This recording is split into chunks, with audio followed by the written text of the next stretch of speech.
అహంభావం ఉన్న చోట తానుండనని, వినయాన్ని ఆసనంగా పరచిన చోటే ఉంటానని నిరూపించింది సరస్వతీదేవి. లౌకిక విద్యలను అపరావిద్యలు, ఆధ్యాత్మిక విద్యను పరావిద్య అంటారు. ఈ రెండింటి స్వరూపమే సరస్వతీమాత. అక్షరాలే రాకున్నా సరళ హృదయంతో శరణు వేడిన కాళిదాసును కవిగా చేసిన కరుణాలయ అమ్మ, శుంభనిశుంభాది రాక్షసుల్ని సంహరించిన పరాశక్తి ఆ దేవి.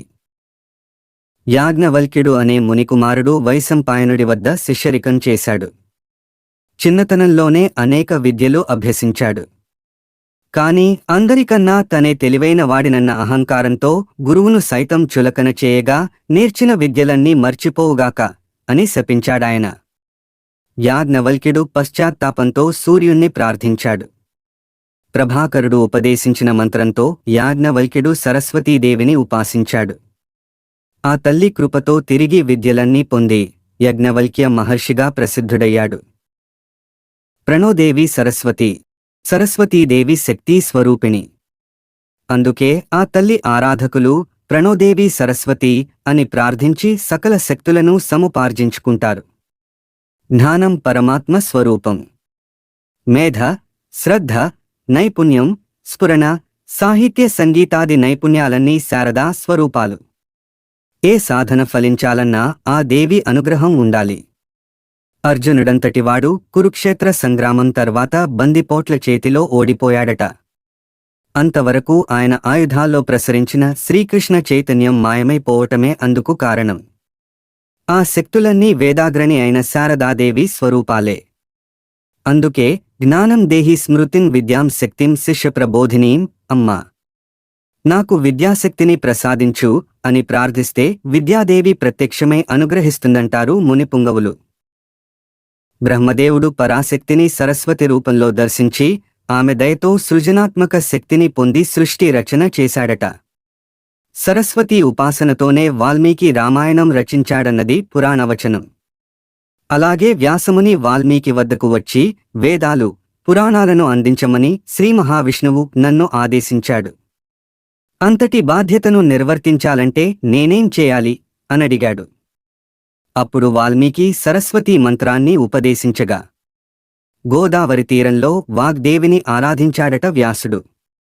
ఆ క్షేత్రమే వ్యాసపురిగా, వాసరక్షేత్రంగా, బాసరగా ప్రసిద్ధమైందంటారు. పాణిని కూడా సరస్వతీదేవి ఆరాధకుడే. పోతనామాత్యులు శారదనీరదేందు అంటూ సరస్వతీ స్తుతితోనే శ్రీమద్భాగవతానికి శ్రీకారం చుట్టాడు.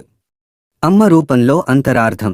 జగన్మాతకు వాణి, శారద, భారతి, వాగ్దేవి, బ్రాహ్మి, భగవతి, భాషాలక్ష్మి, మేధావిని, వాగీశ్వరి, వాగ్దేవి, విద్యాదేవి, వేదాగ్రణి, వీణాపాణి, వాక్కాంత ఇలా అనేక పేర్లున్నాయి. ఈ తల్లి అక్షరానికి ఆదిదేవతగా, పలుకుల తల్లిగా పూజలందుకుంటోంది. స్వచ్ఛతని సూచించే తెలుపు రంగు ఆ తల్లికి ప్రియమైన వర్ణం. స్వచ్ఛత చిత్తశుద్ధికి కొలమానం. చిత్తశుద్ధి ఉన్నచోటే జ్ఞానముంటుంది. పరిశుద్ధ మనసు ఉన్నవారి వద్దే జ్ఞానం శోభిస్తుందని సరస్వతీ తత్వం ప్రస్ఫుటం చేస్తుంది. ఆ దేవి 4 చేతులు 4 దిక్కుల్లో వ్యాపించిన ఆమె శక్తిని, సర్వవ్యాపకత్వాన్ని సూచిస్తాయి. అమ్మవారి ఒక చేతిలో పుస్తకం, ఇంకో చేతిలో అక్షమాల ఉంటాయి. మరో 2 చేతులతో కచ్చపి అనే వీణను మీటుతుంటుంది. భౌతిక విద్యకు సంకేతం పుస్తకం. వీణ లలిత కళలకు ప్రతీక. అక్షమాల ఆధ్యాత్మిక విద్య, ధ్యానం, తపస్సులకు సూచిక. అమ్మవారి వాహనమైన విచక్షణ, వివేకాలకు ప్రతీక. వివేకంతో కూడిన విద్యే శోభనిస్తుందని శారదాంబ తన వాహనం ద్వారా ప్రబోధిస్తోంది. నదిగాను నీరాజనాలందుకుంటూ సాక్షాత్తూ శ్రీమన్నారాయణుడు, సరస్వతీదేవి. నది రూపంలో ఈ పుడమిని పవిత్రం చేయమ్మా. నువ్వు ప్రవహించే తీరాలన్నీ యజ్ఞభూములు, తపోభూములు, దేవతాశక్తులు నెలవైన నేలలు అవుతాయి అన్నాడట. అందుకే వాగీశ్వరి నదీరూపిణిగాను పూజలందుకుంటోంది. అంబిత నదీతమే దేవితయే సరస్వతి అని కీరిస్తున్నాయి వేదాలు. అంటే మాతృమూర్తుల్లో, నదుల్లో, దేవతల్లో గొప్పదానివి నీవు అని భావం. సరస్వతీనదీ తీరాన ఎందరో మహర్షులు తపస్సు చేసి ఆ జ్ఞానాన్ని మనకు వారసత్వంగా అందించారు. కశ్యప ప్రజాపతి సరస్వతీ నదీ తీరంలో శ్రీ మహావిష్ణువును ఉపాసించి ఆయన్నే సంతానంగా పొందాడు. ఆ పుత్రుడే కపిల మహర్షి. గంగా, యమున, సరస్వతి నదుల కలయికే పరమ పవిత్ర త్రివేణి సంగమం. సరస్వతి అంతర్వాహినిగా ప్రవహిస్తుంది. ఆ తల్లి కృపతో ఆత్మజ్ఞానం, జ్ఞానమే సౌభాగ్యం. ఆ జ్ఞానం ఆత్మజ్ఞానంగా పరిణమించినప్పుడు ముక్తి లభిస్తుంది. అందుకే పెద్దలు బ్రహ్మస్వరూపా పరమా జ్యోతిరూపా సనాతనీ సర్వవిద్యాధిదేవి యా తస్యై వాణ్యే నమో నమః. పరబ్రహ్మస్వరూపం, జ్యోతిరూపధారి, సర్వవిద్యాధిదేవత అయిన సరస్వతీదేవికి నమస్కారం అంటూ చదువుల తల్లిని స్తుతిస్తారు. అలాగే ఆ దేవిని సౌభాగ్యధాత్రి, ధనదాత్రి, యశోవిధాత్రి అని కీర్తిస్తారు. మనం మళ్లీ మళ్లీ జన్మించటానికి మన అజ్ఞానమే ప్రధాన కారణం. తెలియనితనం వల్లనే జననమరణ చక్రంలో చిక్కుకుంటున్నాం. అన్నమాచార్యులు తెలిస్తే మోక్షము, తెలియకుంటే బంధము అన్నారు. అలాంటి పరమజ్ఞానాన్ని ప్రసాదించేది సరస్వతీదేవే. దేశమంతా దేవదేవికి పూజలు. సరస్వతీదేవిని ఆవిర్భవించింది మాఘశుద్ధ పంచమినాడు. దీన్నే శ్రీపంచమి, వసంత పంచమి అని కూడా వ్యవహరిస్తారు.